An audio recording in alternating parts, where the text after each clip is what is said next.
Grand National winning jockey, pundit extraordinaire now, and the man to talk double green, Daryl Jacob. How are you? I know you've already been on the channel as early as New Year's Day, but 2026 started well? Yeah, we've had a great time. I loved all the racing over the Christmas. I mean, it was so full on. It was the hardest thing was trying to keep up with it all, wasn't it? But look, New Year's Day was magical. Even I was at Kempton on Boxing Day. I mean, that was just surreal. Just all of them. I'll never ever forget that picture, that image. Four horses going down to the last, jockeys giving it everything. It was just the most extraordinary.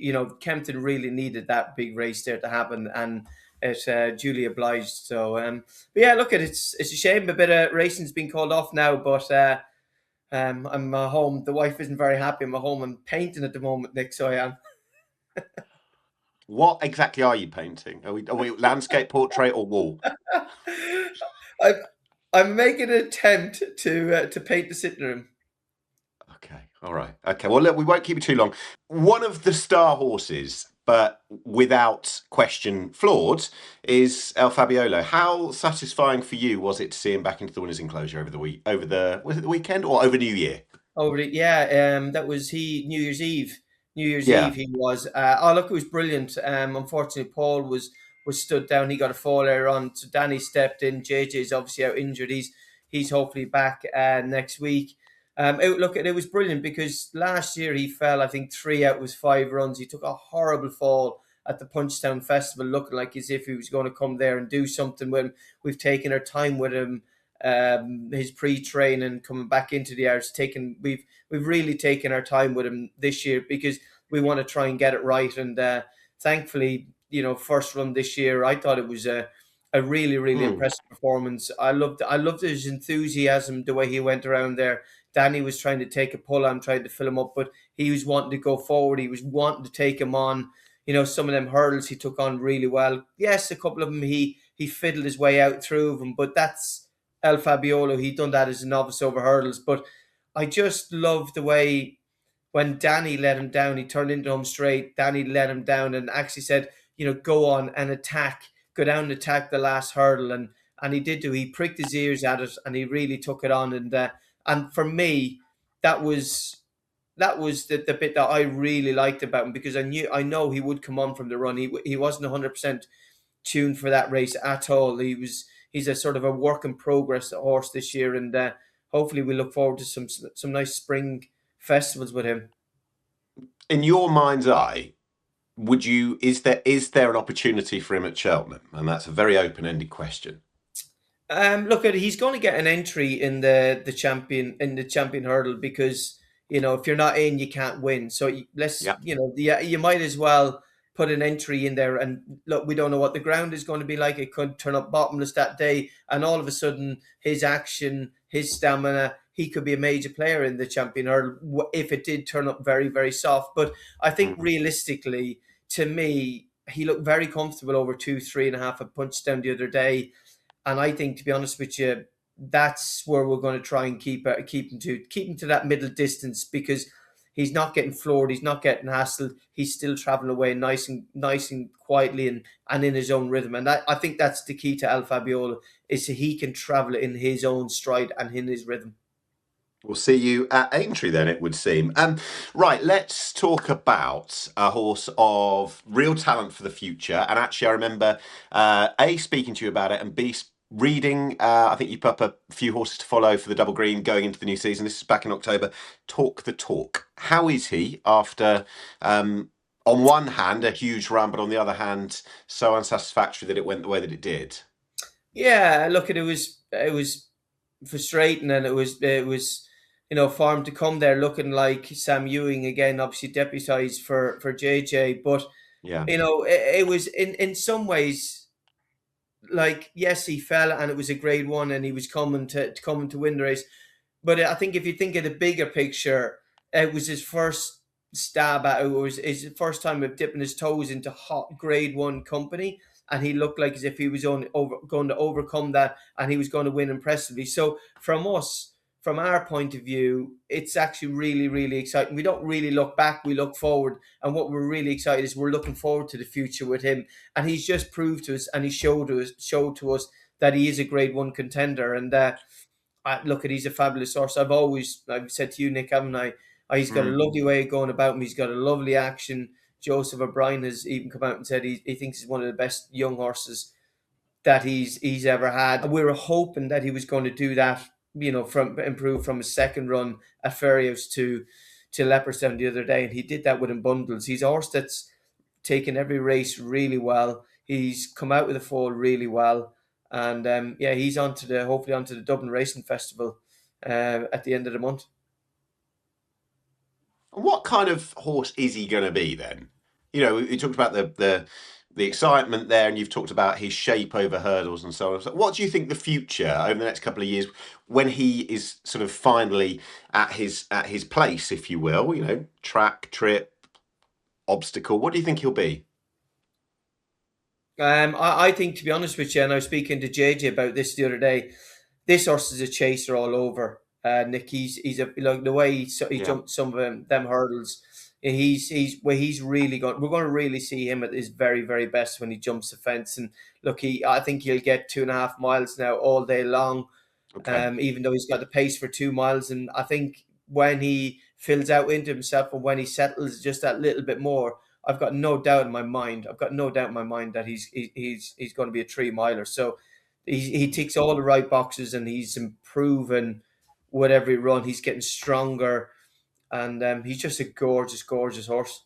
On the topic of, well, it was Limerick the Christmas before, wasn't it, that you said goodbye? Did we unearth a potential gem in the form of you proof at this year's Limerick Christmas Festival? Yeah, he's a nice horse, isn't he? Well, Mm. I loved him the other day because he's had over a year off. So he has, Nick, with injuries, and he beat a really good horse down there that day of I think it was Henry de Bromhead's horse. I think he might be rated 113.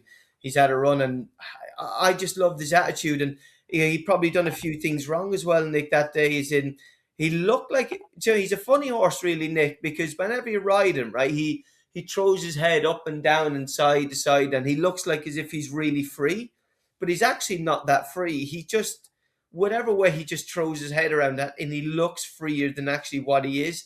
Um, and Danny rode him that day, and he was really complimentary about him. Is he DRF bound based on that, or would you want to just tread a little bit more carefully, do you think, because he's so I inexperienced? I think again depends on how he comes out of the race, Nick. To be honest with you, but it wouldn't surprise me maybe if he bypassed the DRF, because he had a hard enough race there the other day, and after a long layoff, I think they might be a little bit cautious with him. But then again, look, Okay. at you never know. He could come out of that race absolutely bouncing and squealing, and you kind of have to go for him. But there's the most important thing about him, Nick, is the engine's there, and after having a year off, yeah, we're quietly excited about him. So we are.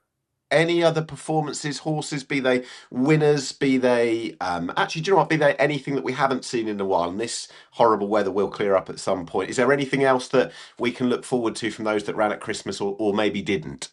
Do you know what? We haven't seen the best of Intense Raffles, and he's Okay. a horse that's like all last year didn't go according to plan because we had the Grand National as our main aim, and to be honest with you, this year hasn't gone according to plan either because he came to the Hennessy. The ground was too good. You think in the Welsh National is always running bottomless ground, and that was good ground on that day. And I feel sorry for the horse because the horse really, he deserves a big day in the sun again after winning the Mm. Irish National. He hasn't shown anything like his old spark, but there's so much things have played against him that actually I just want to see him go back to, maybe he might go back to Gorn for their big handicap. He'll have top weight with that, and maybe that's generally, I mean, 98% of them that's running really heavy ground. So he might go back there, and we might even stick a pair of cheek pieces on him the next time. But I'm pretty sure there, if we can get the heavy ground, there's another big one in Intense Raffles. Excellent. We will watch this space with him. He's much more established than I was expecting you to say. Right. On to New Year's Day. What a way to start the new year. And I know for Team Twiston Davis, for Willie Twiston Davis, having a Cheltenham winner in his name as well as his father's as well. And you've had a great association with them, Holstone, Bristol de May. Uh, And I know you've had a great association personally with Matata. So was that everything it looked like it was to you? Hakuna Matata. Do you know what he used to give me?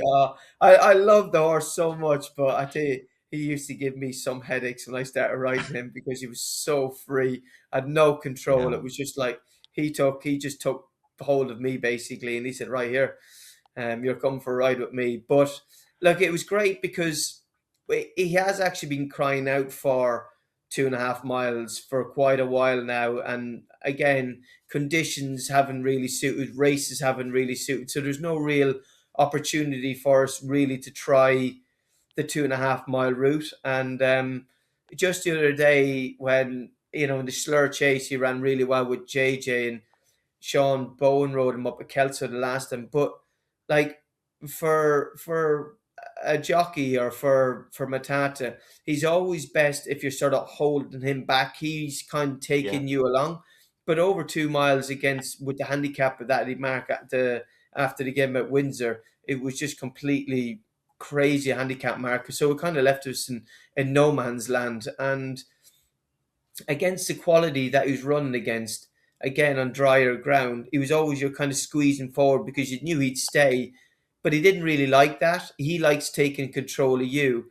And the other day, Mm. it was just class. It was back to Matata that we've seen of old, where he relaxes over the first 2 furlongs, and then he grabs hold a bit, and then he takes you. And he took Sam the whole way along, jumped brilliantly, back to his old jumping self, because again, you're sitting against him and you're not asking him for big jumps. And to be honest with you, I just thought the whole way around Sam looked really, really comfortable. The horse looked comfortable, and pretty much from halfway, I could see this horse going very, very close, because just the demeanor and the way he raced, I Yeah. loved it. It was and I mean, absolutely trounced me, blitzed him in the end, back down to sort of his winning mark that he won off of Windsor. What's he going to win next then? Or what's he going to run in, do you think? Well, I don't know. It's going to be difficult. I mean, there is the a Newbury. There is again, if the ground was dry, there is the Dublin Chase. I know that's over 2 miles, 7.5, but it's a flat track. That Yeah. could be a possibility. But again, I think with the rating that he's going to go up to, you're going to be thrown in against them sort of caliber of horses. Now, whether he's that sort of caliber up in trip, I don't really know. Or if it came very, very soft at Newbury, he could obviously drop back into 2 mile, 1.5 into Yeah. the game spirit.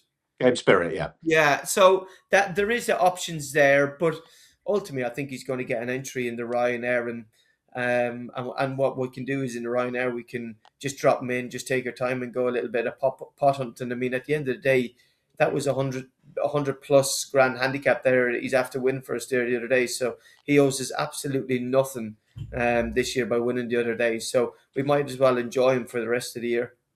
Paid for a few pots of paints, hasn't he? And some white spirit for that living room. Surely has. I think. Listen, we have. I don't want Mrs. Jacob getting angry with us whatsoever. So you need to get back in there. Thank you very much indeed, Daryl. That was great, and hopefully we're going to get temperatures north of 0 at some point. We'll speak to you soon. Thanks, mate. Cheers, Nick. Thanks a million, mate. Watch live racing now on racingtv.com.